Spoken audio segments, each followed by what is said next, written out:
G'day, how you going? So I went and bought the E300. This is a classic from Olympus from I think 2004,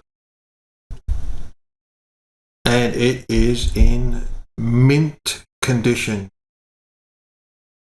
I paid 120 Australian dollars for it, and far up, man, when it turned up, I'm like, oh my God, it's like going back in a time machine, seriously, because it just was in mint condition. And the sound was just amazing. It really was a really good catch, and I just fell in love with it straight away.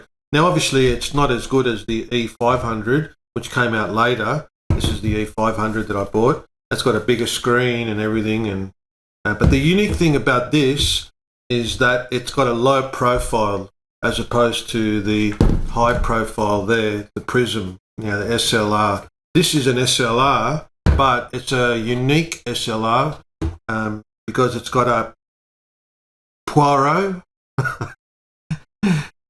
I call it Poirot. I think it's Poro. Now, it's a unique mirror system, and it goes like that. Instead of like that, it goes like that. Just like the cars. So Ferraris go like that, normal cars go like that. But in reverse, because this isn't normal, this is very unique. I think there's only like 2 or 3 cameras out there in the world who actually took on this Poirot system. It was named after Ignatius or Iguana Poirot. Iguana. And it's used in binoculars. A lot of the binoculars use it. So it's the technology that's used in binoculars. The other cameras I know are ironically, the Pen F, the original Pen F camera from Olympus. This one, and I think there's a Nikon 35 something.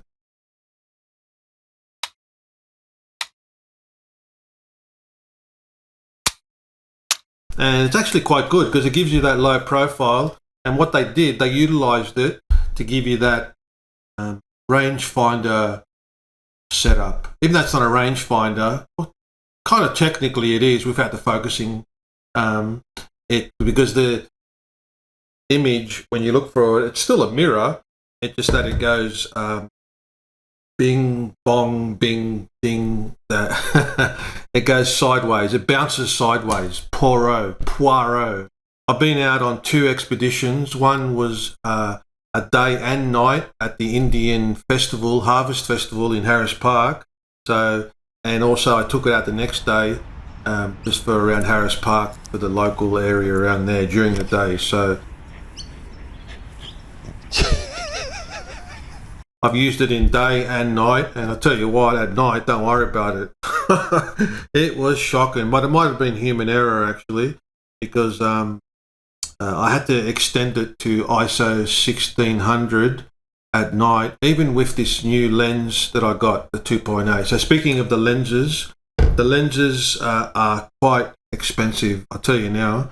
So the E300, the whole 4/3 lenses are so unique because they stopped making them when they flipped over to micro 4/3, and it kind of like, they became like cult kind of lenses for some stupid reason. I don't know why, but for some reason you think you can pick them up for like, $30-40, but no, I mean, this one here costs more than the camera. This is the 25mm Nifty 50 2.8. So that costs $250. The whole bloody camera only cost me 120. So I thought I bought that extra on top because I wanted something, like the street. So in the end, I ended up using the 40 to 150 a lot because you know me, I like to zoom in on people. So, but this one's pretty good, 40 to 150. This is the 3.5 to whatever. These actually came with the E500, so as a kit. This is like the classic kit combination. Same with micro 4/3. When I bought the EM10 Mark II, same shit. You got the 12 to 42, whatever, to 40 to 150. In this case, this one is a 17 to 45, so it's a 35 to 90 kind of classic. Don't really like this one, didn't use it much because it was a bit soft. But then again, when I was trying this one out, it was a bit soft too. So I think what's happening is it's the mirror. Even though it's a smaller mirror and it doesn't have as much vibration and slap when you do it. My shaky hands, I wasn't using the reciprocal rule enough. Mind you, it was at night too, so a lot of the shots just turned out really bad. Motion. It's probably from the slap of the hand. Now, what I really like about it is the grip. It's unreal. The grip is really good, really helpful, pretty good. And the other thing is how simplistic it is. It's amazing. It really is just so simple. When it comes on, the menu system is just really easy. Now, it's got all the classic buttons, A, S, M, M. Got a couple of picture modes and scene modes. The usual beginner stuff. The noise started getting artifacts and lines in it. Even there were lines going through the photos, like digital, lines. I think it's just because of the age of the camera, probably not because, 20 years ago it probably wasn't like that. It's just that at ISO 1600, the sensor's seen a few days. So it's 20 years. Shit, it's 20 years old. It's pretty good. But during the day, on normal settings and whatever, perfect. With plenty of light, with a steady hand, you're going to get really sharp photos. I used RAW with super high quality JPEGs because I wanted to check out the CCD sensor to see if it was film-like, you know what I mean? So the best way to do that is to look at the JPEGs, not the RAW. I mean, I guess you could do the RAW as well, but straight out of camera, the JPEGs with the CCD sensor, because it's a Kodak CCD sensor. It's one of the cameras that everyone raves on about, this particular one actually, along with the E500, about the CCD sensor, so being one of the best ones because Kodak made it. Now, I don't know, I can't really tell that much. It just turned out really nice photos, digital photos. If you really do want that classic, Fuji or Kodak or CCD, whatever look, film look, it's just easier just to use the software, Dehancer or DxO, Film Lab. You'll get a more, traditional side by side with the CMOS sensor of my EM10 and EM1, and this, you can see a visible difference. So I guess, it is different, whether it's film-like, but it's different anyway. I love it. It really is.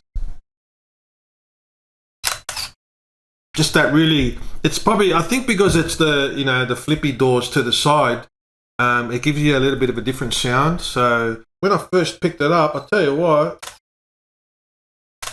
it just really, I think because it was in mint condition, it just sounded like a Swiss watch. It really does sound like a Swiss watch, like the fine mechanisms inside it. So, I mean, I'm ramping it up a bit, but I mean, it's just a 20-year-old Olympus camera, but still, when they made them good. You know what I mean?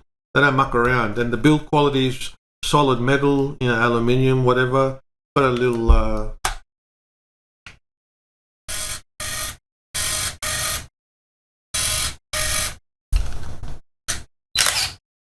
there. Sorry about that. So this has just been an introduction to it. I went on 2 photo walks with it and tested it out, and I found that it was good. It was you can tell that it's aged a bit. You're just so used to modern day camera and how everything is just like you don't have to think.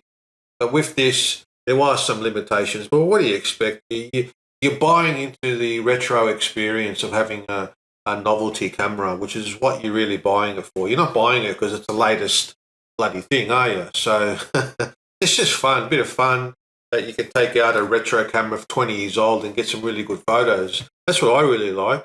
The fact that you can take an old camera from 20 years ago and still take just as good photos now as your bloody, Sony A9. Well, not that good, but anyway, you know what I mean. Okay, so I started out with a few just shots around the park. Yeah, the quality is not too bad. It just missed focus there a lot. Tried the fast motion there, a bit slow. The one thing with the camera, it's very slow, so you can't really, switch from one thing to the other.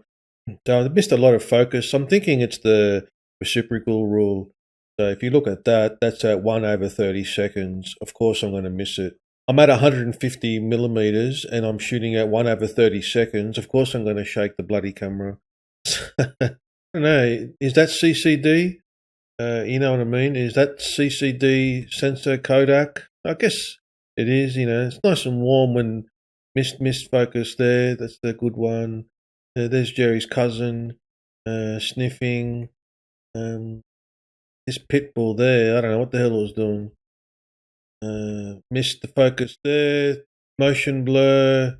This one was good. Now, this one was my best shot. I zoomed in at 128 and it was at 1/250 speed. So I really like this one. So I've got the RAW for it, so I'm going to edit it, like make it better.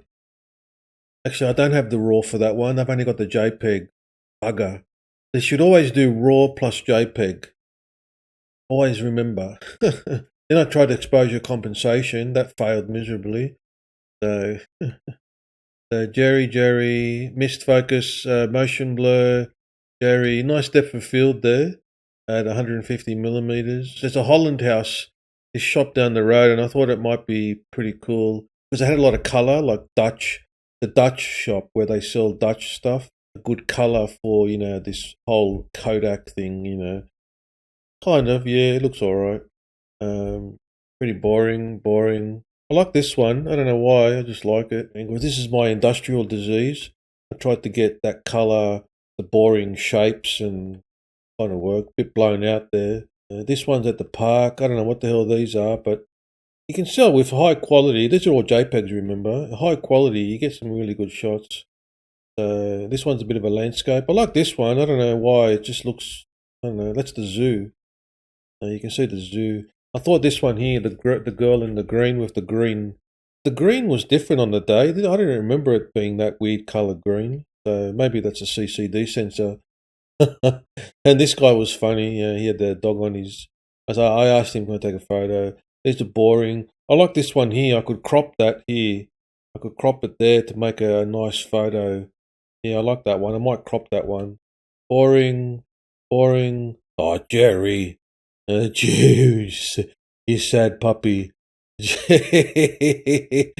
Jerry's a sad puppy. And then, yeah, so that's it. So you can see the noise pop up here. What's the noise? 1600 ISO. I see this is where what happened was the night before this, I had it on 1600 ISO extension and I forgot to change it. So the next day, I ended up bloody shooting. Anyway, that's it. Thanks for watching. I'll catch you on the next one. Hey, Jerry. Yeah.